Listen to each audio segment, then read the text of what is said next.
හිතනවා මේක ඔයාලත් එක්ක ෂෙයා කර ගන්න ඕනේ කියලා. මේ තමයි ටයිගර් බෙනන් එක. ෆාමර්ස්ටන් ඩාවින් සිටි එකයි ෆාමර්ස්ටන් අතර තියෙන හයිවේ එක. මේකට කියන්නේ ටයිගර් බෙනන් එක. ඉතින් අපි ඒක තමයි යන්නේ. හයිවේ එකේ විනාඩි 20ක් නේ.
ඔස්ට්‍රේලියාව කැන් ටිකක් ලොකු රටක්.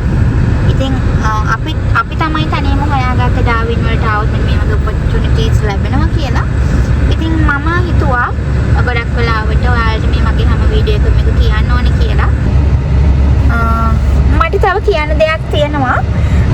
අපි දන්න අපි අඳුරන ආශ්‍රය කරන දැන් මේ අපි මෙහෙ ඇවිල්ලා අඳුරගත්ත පිරිස ගොඩක් අය අවුරුදු සමහරලාට අවුරුදු දෙකක් තුනක් වෙනත් සිටිස් වල අතන සිඩ්නි මෙල්බර්න් ඇවිල්ලා දන්නේ නැතුව මෙහෙට ඇවිල්ලා ඩාවින් වලට ඇවිල්ලා PR දාන අය ඉන්නවා. ඉතින් ගොඩක් වෙලාවට කවුරුත් එක්ක කියන්නේ ගොඩක් කවුරුත් එක්ක කියන්නෙත් නැහැ. දන්නෙත් නැහැ සමහර අවස්ථාවලදී. සමහර දේවල් අපි හැමදේම හරියට දන්නේ නැහැ. ඉතින් ඒ නිසා දැන් නොදැනුවත්කම නිසා වීසා ඒජන්ට් කියන්නෙත් නැහැ. වැඩිය හොයලා බලන්නෙත් නැති නිසා. මම ඒ නිසාම යාළුවට ඩාවින් පෙන්නන්නේ. ඩාවින් කියන්නේ ඇත්තටම රීජනල් කියලා එකක් ඇත්තටම දැනෙන්නේ නැහැ. රීජනල් කියලා කියන්නේ මේ ගොඩක් අය අර මේ රස්නෙට වැඩිය කැමති නැහැනේ. ගොඩක් ෆොරිනර්ස්ලා කැමති නැහැ රස්නෙට. ඒෂියන් අය ගොඩක් ඉන්නවා ඩාවින් වල. මොකද යාළුවට මේ ක්ලයිමේට් එක ප්‍රශ්නයක් නැහැ. ඔල්රෙඩි යාළුවා මේ ක්ලයිමේට් එකට පුරුදුයිනේ. ඉතින් ඒ නිසා ඔයා බය වෙන දෙයක් නැහැ. ඕස්ට්‍රේලියාවට එන්න හිතන් ඉන්න කෙනෙක් නම් ඔයා ඉන්න ඩාවින් වලට ඇත්තටම ආඩ PR පාත් එක අවුරුදු දෙකමාරෙන් ඇප්ලයි කරන්න පුළුවන්. ඒ ගැන ගොඩක් අය දන්නේ අපේ ලංකාවේ අය විශේෂයෙන්ම දන්නේ නැතුව නොදැනුවත්කමට අපේ ස්ටුඩන්ට්ලා පවා මෙල්බර්න් යනවා, සිඩ්නි යනවා, කැන්බරා යනවා. ඒකට අපි කමක් නැහැ, ප්‍රශ්නයක් නැහැ. ඒ PR පාත් එක ඩාවින් වලට වැඩිය දුරයි. ඉතින් ආඩ පුළුවන් ඩාවින් ස්ටුඩන්ට් කෙනෙක් විදිහට එනවා නම් ඩාවින් වල තියෙනවා චාල්ස් ඩාවින් යුනිවර්සිටි එක ඒකට ඇප්ලයි කරන්න පුළුවන්. ඉතින් මම ඔයාලට මගේ වීඩියෝස් එක මගේ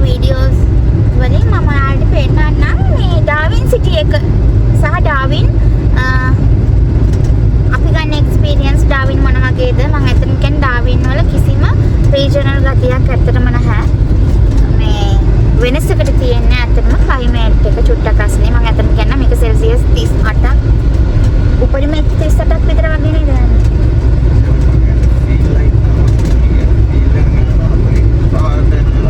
ඔව් මේ සෙල්සියස් 38ක් වගේ තමයි තියෙන්නේ. ඒ ෆීල් වෙන ගාන සමහර වෙලාවට 42 45ක් විතර වගේ යනවා. ඒ වුණාට මම ඇවිල්ලා මට ඇත්තටම එච්චර දැනුනේ නැහැ. මටත් දැනෙන්නේ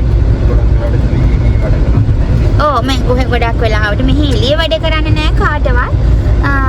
අනිත් ඔව් එළියේ වැඩ කරන ජොබ් තියෙන ඒවා සෙට් වෙනවා ගොඩක් අඩුයිනේ. තව දෙයක් තමයි ආඩි කියන විශේෂය මටත් මමත් සන් ඇලර්ජික් කෙනෙක්.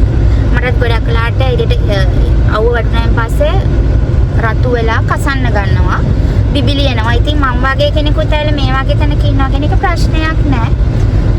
ඒ කියන්නේ ඔයාටත් ඇත්තටම එන්න පුළුවන්. මට සන් ඇලර්ජික් තියෙන කෙනෙක්. ඉතින් මමටත් මේ ක්ලයිමේට් එක ප්‍රශ්නයක් නෑ. මමත් ලොකුවට අවුවේ නැහැ. ඒ වුණාට ක්ලයිමේට් එක රස්නේ කියලා කිව්වට එහෙම ලොකු රස්නයක් නෑ.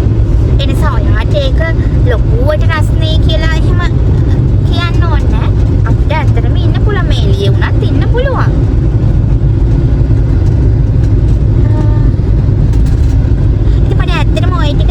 ගොඩක් වෙලාවට කියනනම් මට හිතුණා මගේ වීඩියෝස් බලන ඕස්ට්‍රේලියාවට එන්න හිතන් ඉන්න ඔයාට ඔයාගේ යාළුවෙක් ඉන්නවා නම් ඔයාගේ කසින් කෙනෙක් ඉන්නවා නම් ඇත්තටම ඔයා කියන්න ඕස්ට්‍රේලියාවේ මෙන්න මේ වගේ පැත්තක් තියෙනවා ඩාවින් කියලා සර්ච් කරන්න සර්ච් කරලා බලන්න ඔයාට ඕන කරන ඔපචුනිටි ඔයාට ඕන කරන දේවල් මේ ඩාවින් සිටි එකේ තියෙනවද කියලා එතකොට ඒ වගේ කෙනෙක් ඇත්තටම මට සතුටුයි මොකද අපේ අය දන්නේ නැතුව මෙල්බන් සිඩ්නි යනවා ගොඩක් වෙලාවට අපි ඇත්තටම මේ වගේ රටකට එන්නේ ලොකු බලාපොරොත්තු ගොඩක් තියාගෙනනේ. ඉතින් අනිවාර්යයෙන්ම අපි PR පාත් එක අනිවාර්යයෙන්ම ළඟ වෙන රටකට යන කෙනෙක් ඒක ගන්න ඕන. ඉතින් ඒක ගන්න බලන් හොඳම තැනක් තමයි ඩාවින්. ඔව් ගන්න ඕන නෙමෙයි. ඇත්තට මේක තමයි අපේ වෙන රටක එන හැමෝගෙම බලාපොරොත්තු PR එක. ඊට පස්සේ සිටිසන් එක. ඒක අනිවාර්යයෙන්ම අවුරුදු දෙකමාරින් ගන්න පුළුවන් කියලා කියන්නේ ඩාවින් වල ඉඳලා ඇත්තටම මාරම ලකි. ඔයා ඕස්ට්‍රේලියාවට එනවා නම් මගේ වීඩියෝ එක බලනවා නම් ඔයාගේ යාළුවෙක් ඉන්නවා නම් නැත්නම් ෆ්‍රෙන්ඩ් කෙනෙක් ඉන්නවා ඇත්තටම කියන්න ඇත්තටම මේක පිනක්. මොකද නොදැනුවත්කම නිසා මේ වගේ රටවලට ඇවිල්ලා අර නිකන් මෙල්බන් සිඩ්නි වල ඉන්නවා. එහෙම නෙමෙයි. ඇත්තටම ඔයා PR එක අරගෙන සිටිසන් එකත් මෙහෙ ඉඳන්ම දාගෙන ඔයාට යන්න පුළුවන් අවුරුදු 3කින් 4කින් විතර මේ ඒ පැති වලට සෙටල් වෙන්න වැලිඩ් වීසා එක අවුරුදු 4ක් ඉන්න ඕන. ඒකෙන් එක අවුරුද්දක් PR එකට ඉන්ක්ලූඩ් වෙන්න ඕන. ওই ටික තමයි අතනම සිටිසන් එකකට යන්න තියෙන එක. ඒක අතනම අවුරුදු 4ක් කියන්නේ මහලු ගණන් නම් දැන් අපි ඇවිල්ලා අවුරුදු 2ක් වෙනවා ඩාවින් වලට ඇවිල්ලා.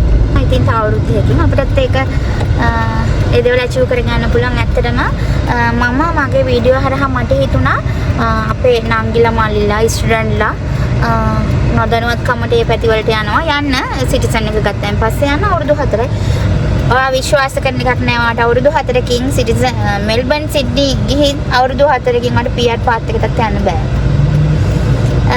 ඉතින් ඔයාගේ ඒජන්ට් හරහා ටිකක් ඒජන්ට්ත් කියන්න මෙහෙම ඩාවින් වල කොහොමද වාට තව දුරටත් ඔයාට මොනවද කරගන්න ඕන ඔයාගේ ඒජන්ට්ත් කියලා තව විස්තර ටිකක් හොයාගන්න. ඔයාට ඕන නම් මටත් මැසේජ් එකක් දාන්න කමෙන්ට් එකක් දාන්න.